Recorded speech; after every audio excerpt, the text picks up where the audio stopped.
नमस्कार दोस्तों, स्वागत है नेक्स्ट पीवाईक्यू में। आज हम लोग करने वाले हैं बायोलॉजी के कुछ इंपॉर्टेंट प्रश्न हैं जो हमने पीछे क्लास में भी किए थे।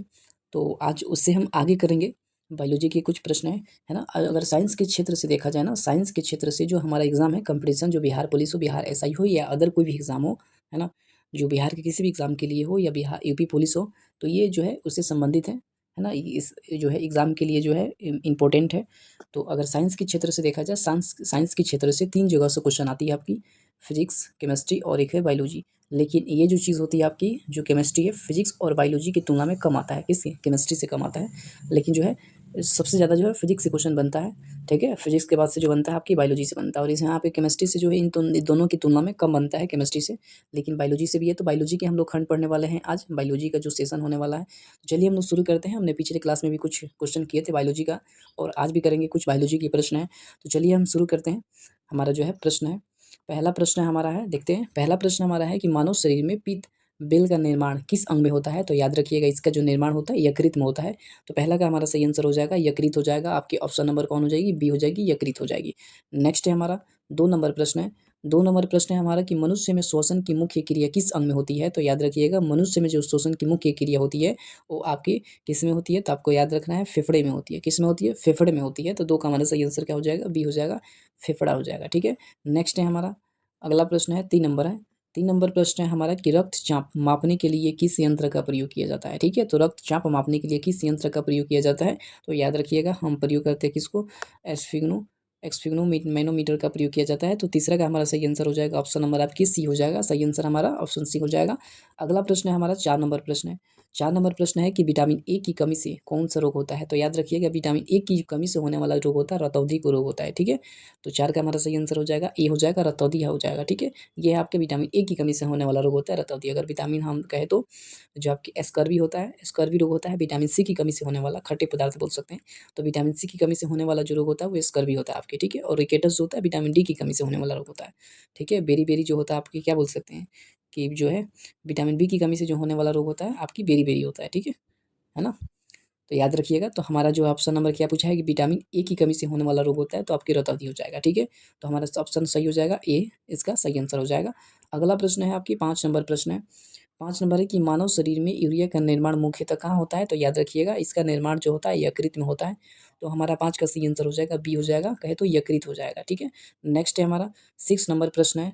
6 नंबर है कि कौन सा रक्त समूह सर्वाधिक दाता माना जाता है। तो याद रखिएगा, ए नेगेटिव क्या माना जाता है, सर्वाधिक दाता माना जाता है। तो 6 का हमारा सही आंसर क्या हो जाएगा, सी हो जाएगा, ओ नेगेटिव हो जाएगा, ठीक है। तो याद रखिएगा। नेक्स्ट है हमारा 7 नंबर प्रश्न है। 7 नंबर प्रश्न है हमारा कि कौन सा रक्त समूह सार्वत्रिक ग्राही माना जाता है। क्या माना जाता है, सार्वत्रिक ग्राही माना जाता है। तो आपके ऑप्शन नंबर और नीचे होगा, है ना। तो याद रखिएगा, सार्वत्रिक ग्राही माना जाता है किसको, ए बी पॉजिटिव को माना जाता है, ठीक है। तो ए बी पॉजिटिव को याद रखिएगा। नेक्स्ट है हमारा 8 नंबर प्रश्न है। 8 नंबर प्रश्न है हमारा, 8 नंबर है कि जो है मानव शरीर में पाचन के लिए आवश्यक हाइड्रोक्लोरिक अम्ल कहाँ पाया जाता है। तो याद रखिएगा, ये पाया जाता है अमाशय में पाया जाता है, ठीक है। तो 8 का हमारा सही आंसर हो जाएगा, बी हो जाएगा, अमाशय हो जाएगा। नेक्स्ट है हमारा 9 नंबर प्रश्न है हमारा कि लार में पाए जाने वाला प्रमुख पाचक एंजाइम कौन सा होता है। तो याद रखिएगा, पाचक एंजाइम जो होता है हमारा एमाइलेज होता है, ठीक है। तो 9 का हमारा सही आंसर हो जाएगा, सी हो जाएगा, एमाइलेज हो जाएगा। नेक्स्ट है हमारा 10 नंबर प्रश्न है। 10 नंबर प्रश्न है हमारा कि प्रोटीन के पाचन की शुरुआत किस अंग में होती है। तो याद रखिएगा, प्रोटीन की पाचन की शुरुआत जो होती है आपके जो है अमाशय में होती है, इसको याद रखिएगा, अमाशय हो जाएगा। तो 10 का हमारा सही आंसर हो जाएगा क्या, बी हो जाएगा, अमाशय हो जाएगा। नेक्स्ट है हमारा 11 नंबर प्रश्न है। 11 नंबर है कि मानव शरीर में वसा के पाचन में कौन सी सहायक होती है। तो याद रखिएगा, पित्त सहायक होता है। तो हमारा 11 का सही आंसर ई हो जाएगा, पित्त हो जाएगा, ठीक है। नेक्स्ट है हमारा 12 नंबर प्रश्न है। 12 नंबर प्रश्न है हमारा कि थायरॉक्सिन हार्मोन के निर्माण के लिए किस तत्व की आवश्यकता होती है। तो याद रखिएगा, ये जो होती है आपकी आयोडीन की होती है, ठीक है। तो 12 का हमारा सही आंसर हो जाएगा बी, आयोडीन हो जाएगा, ठीक है। इसका सही आंसर हमारा बी हो जाएगा, आयोडीन हो जाएगा। अगला प्रश्न है हमारा, अगला हमारा 13 नंबर है कि एड्रेनालिन हार्मोन किस ग्रंथि से स्रावित स्रावित होता है।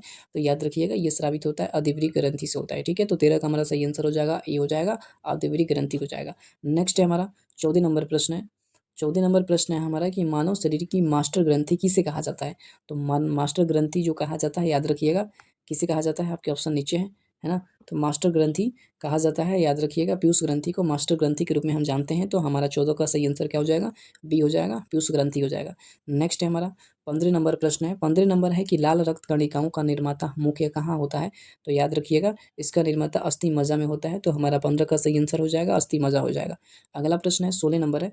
16 नंबर है कि मनुष्य के शरीर में कितनी पसलियाँ होती है? तो याद रखिएगा मनुष्य के शरीर में जो होती है पसलियों की संख्या कितनी होती है? तो याद रखिएगा ये जो होती है आपकी 12 जोड़ी होती है। कितनी होती है? 12 जोड़ी होती है। इसको याद रखिएगा, 12 जोड़ी हो जाएगा। नेक्स्ट है हमारा जो है 17 नंबर प्रश्न है। 17 नंबर प्रश्न है हमारा कि जो है मानव शरीर में कैल्शियम का सबसे अधिक भाग कहाँ पाया जाता है? तो याद रखिएगा कैल्शियम का सबसे अधिक भाग पाया जाता है आपका हड्डी और दांतों में पाया जाता है। तो 17 का हमारा सही आंसर हो जाएगा, हड्डी और दांतों में हो जाएगा। ठीक है। नेक्स्ट है हमारा 18 नंबर प्रश्न है। 18 नंबर प्रश्न है कि जो है रक्त का तरल भाग क्या कहलाता है? तो याद रखिएगा इसको हम बोलते हैं प्लाज्मा बोलते हैं। तो 18 का हमारा सही आंसर हो जाएगा बी, प्लाज्मा हो जाएगा। नेक्स्ट है हमारा अगला प्रश्न जो है 19 नंबर प्रश्न है। 19 नंबर है कि मानव शरीर में तंत्रिका तंत्र की मूल इकाई क्या होती है? तो याद रखिएगा तंत्रिका तंत्र की मूल इकाई जो होती है न्यूरॉन होती है। तो हमारा 19 का सही आंसर जो है ये हो जाएगा, न्यूरॉन हो जाएगा। अगला प्रश्न है 20 नंबर है। 20 नंबर है कि वृक्क की संरचनात्मक एवं क्रियात्मक इकाई क्या होती है? तो याद रखिएगा ये जो होती है नेफ्रॉन होती है। तो 20 का हमारा सही आंसर जो है बी हो जाएगा, नेफ्रॉन हो जाएगा। ठीक है, याद रखिएगा इसका बी हो जाएगा, नेफ्रॉन। अगला प्रश्न है हमारा 21 नंबर प्रश्न है। 21 नंबर प्रश्न है कि जो फेफड़ों में जो है गैसों का आदान प्रदान किस संरचना में होता है? तो याद रखिएगा ये जो होता है एल्वियोलाई में होता है। ठीक है, तो 21 का हमारा सही आंसर हो जाएगा, एल्वियोलाई हो जाएगा। नेक्स्ट है हमारा 22 नंबर प्रश्न है ना। 22 नंबर प्रश्न है कि मानव शरीर में भोजन का अधिकांश अवशोषण कहाँ होता है? तो याद रखिएगा अधिकांश जो अवशोषण होता है हमारे शरीर में छोटी आंत में होता है, याद रखिएगा। ठीक है, कहाँ होता है? तो छोटी आंत में होता है। तो हमारा 22 का सही आंसर जो है बी हो जाएगा, छोटी आंत हो जाएगा। ठीक है। नेक्स्ट है हमारा अगला है 23 नंबर प्रश्न है। 23 नंबर है कि विटामिन B1 की कमी से होने वाला रोग कौन सी होती है? ठीक है, तो विटामिन B1 की कमी से होने वाली जो रोग होती है आपकी बेरी होता है, याद रखिएगा। ठीक है, कौन होती है? बेरी होती है। और बाकी तो हम बता चुके हैं, रिकेटस विटामिन डी की कमी से होने वाला होता है, स्कर्वी विटामिन सी की होता है, रतौंधी विटामिन ए की कमी से होने वाला होता है।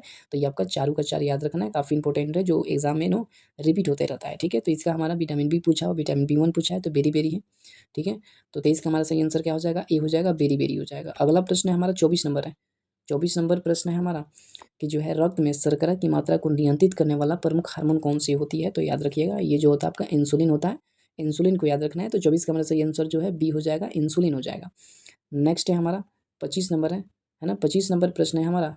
25 नंबर है कि मनुष्य में श्वसन की गति को नियंत्रित करने वाला मस्तिष्क का प्रमुख भाग कौन सा होता है? तो याद रखिएगा इसका जो होता है मेडुला ऑब्लोंगेटा होता है। ठीक है, तो इसको याद रखना है। 25 का हमारा सही आंसर जो है क्या हो जाएगा? बी हो जाएगा। ठीक है, बी को याद रखना है, इसका सही आंसर हो जाएगा। तो उम्मीद करते हैं दोस्तों कि काफ़ी ज़्यादा आपको यहाँ से हेल्प मिला होगा आगामी एग्जाम के लिए।